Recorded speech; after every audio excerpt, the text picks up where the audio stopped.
grateful to be able to introduce to you Bishop Christopher Rutto, who is the Diocesan Bishop of the Diocese of Eldoret, Kenya, where St. Mark's has a partnership with several parishes through the Mama Etta Foundation, helping to send students to school and purchase seed and fertilizer for the poorest farmers in the bishop's diocese.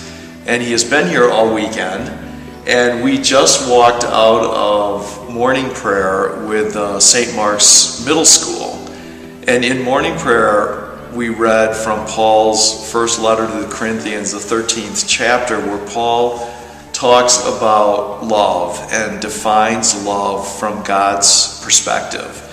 And so I thought it would be fun if the bishop perhaps could say a few words about Paul's letter and maybe share that same little story you shared with our middle schoolers this morning. If you're... Thank you, Father Cook, You're welcome. for making me feel at home, especially amongst these peoples here.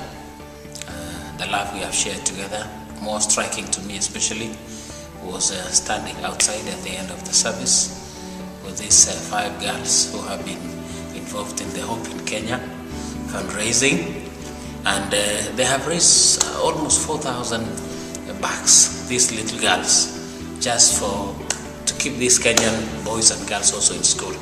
Wonderful. But above all, the love of Christ is actually what is motivating them to do all this. And I was reminded of a story of a young man who was also able to help a crocodile that was actually trapped, because it went through a net that had been constructed by a fisherman.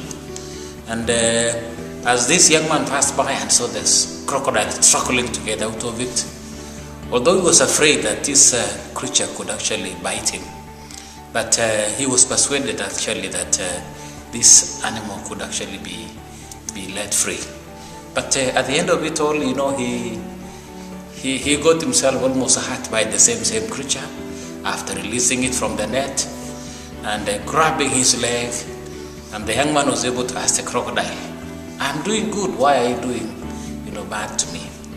And fortunately, as this was happening, a rabbit passed by and told the crocodile, "Okay, let's begin from where all these things began. Go back to your net and let the young man stand aside." And the crocodile obviously reluctantly went in, and he told the crocodile, "Learn to do good and appreciate the love that others give you, particularly to give you free." And I'm sure what these girls are actually doing is to free many boys and girls, rather than going out to eke a living in the farms, out there in some of the quarries, raising, collecting stones and so on for construction, so that they get a little money. They're able to go back to school and to learn and to shape their future.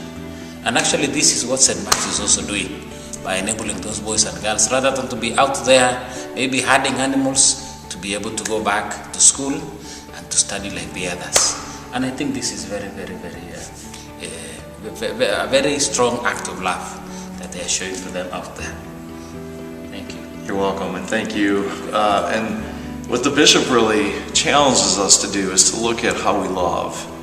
And like that alligator who is caught in the net, and the little boy comes and saves him, and yet the alligator then turns around and bites the little boy, is really about the cost of love and how it is that we do take care of each other, and that we don't always receive a great reward for our help to one another, but at the end of the day, it is the way God's love is, that we do the right thing.